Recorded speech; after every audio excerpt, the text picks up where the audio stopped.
We begin tonight with why we won't get health reform if we don't get health reform.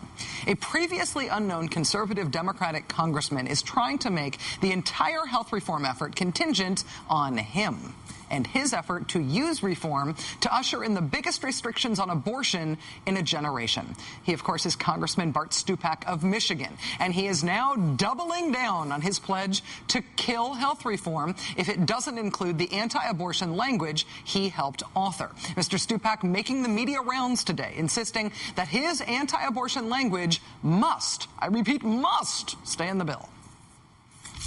We had a fair and square vote. We won. 55% of all the representatives said we should not have public funds paying for abortion. So you win on the floor. Now suddenly they want us to come back and compromise. So they had to give me my amendment, and then we beat them. Now suddenly they want to compromise. Mr. Stupak is now pledging not only to personally vote against health reform if it's not anti-abortion enough, he's also promising to kill reform altogether if he doesn't get his way. He's saying he's speaking not only for himself, but for a whole bunch of other members of Congress, too. Oh, they're not going to take it out. If they do, healthcare will not move forward. If they strip our language, just strip it out, and they keep the caps amendment, at least 10 to 15 to 20 of us would not vote for it.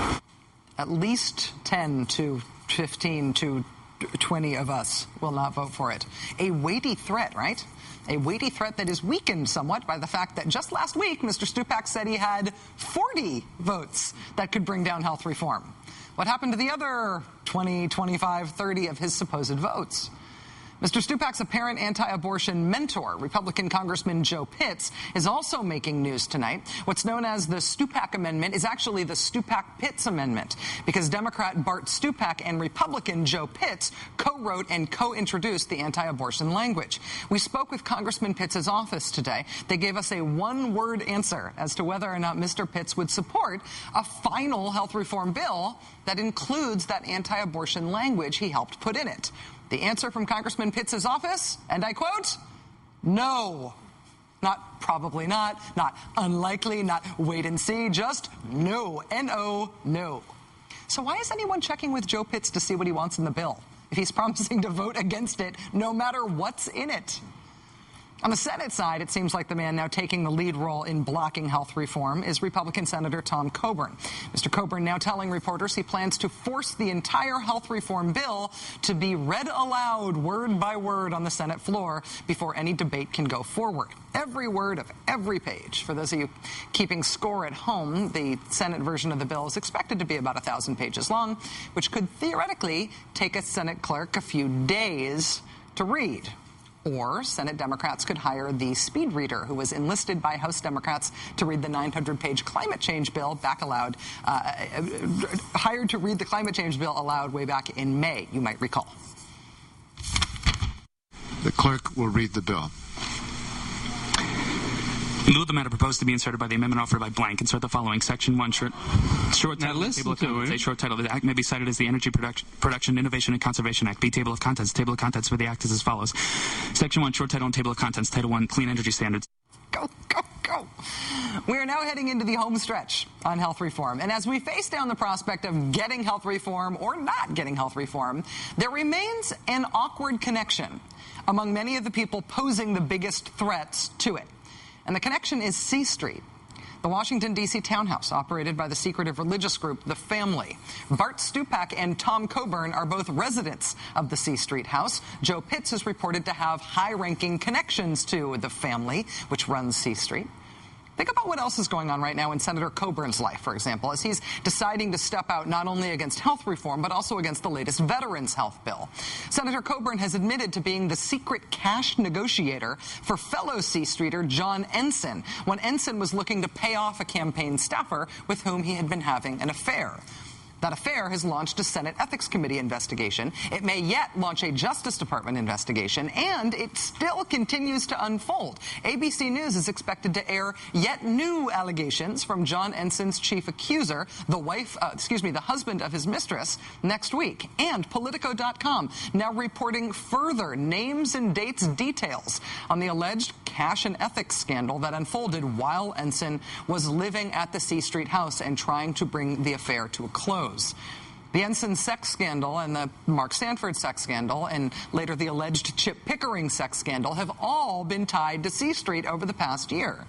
Those stories dragged C Street into the national headlines, and not in a good way for a secretive organization that doesn't like attention. Perhaps as a result of that attention, news today, broken by Zachary Roth at the website Talking Points memo, that the C Street House has been stripped of its tax-exempt status. The house, which basically operates as a dorm for congressmen, has enjoyed tax-exempt status for about 2 decades because it is listed on tax records as a church, but no longer. According to the Washington, D.C. Office of Tax and Revenue, quote, it was determined that portions of it were being rented out for private residential purposes. And therefore, that portion of the house is no longer tax exempt. And TPM suggests the tip-off for the tax and revenue inspection may have followed a citizen complaint following C Street's adverse publicity this year. This was never the most important thing to know about C Street, but it was always a really interesting and telling detail that this house, where members of Congress lived and allegedly kept one another's secrets and had their affairs, was technically a church. But the living out loud propensity among these supposedly pious conservative C Streeters now appears to have ruined at least one part of the sweetheart financial deal that C Street and the family members have enjoyed. Joining us now is Jeff Charlotte, contributing editor to Harper's Magazine and author of The Family, The Secret Fundamentalism at the Heart of American Power. Jeff, it's nice to see you again. Thanks for joining us. Hey, Rachel. Great to be back. How did C Street manage to get tax-exempt status in the first place, and how long did they have it? Well, they've had it since 1989 when they got the house. They went to the D.C. tax office and they said, what we're going to be doing here is holding worship services and preparing for missionary activities. And when you go back and look at their tax records, they describe those who live there as involved in ministry or frankly, as missionaries. And D.C. tax office let them get away with it for 20 years until someone filed a complaint, and they went and looked at it and they said, hey, this isn't like any church we've ever seen. From what you've known and what you've been able to report on the family and C Street, do the living circumstances of members of Congress who are housed there bear any resemblance to that sort of a description at all? I mean, is there any way they could be seen as just doing preparing for missionary work there? Well, absolutely not. In fact, Bart Stupak has been very emphatic in saying that he just rents a room in this house and that it has no religious meaning and that there's no organization behind it. And he added for good measure that he had never seen me in his room, which is absolutely true. But the reality is there are religious activities going on there, but that doesn't entitle them to take that tax exemption for the rooms that they're renting out and for the income that they're generating, which they should also be reporting. So I think there's actually more tax investigations ahead for them. I was just going to ask you if there's a possibility that some of these members of Congress could find themselves in tax trouble based on who they've been writing their rent checks to and the tax-exempt status of those entities. That's the big question. Who are they writing the check to? Because there's something called the C Street Center. Even though the house is registered as owned by another group called Youth with a Mission, it's actually owned by the C Street Center. The C Street Center doesn't file 990s tax forms, which you can do. You can get away with if you don't take in any money, but they are taking in money. So where are the checks going to if not the C Street Center?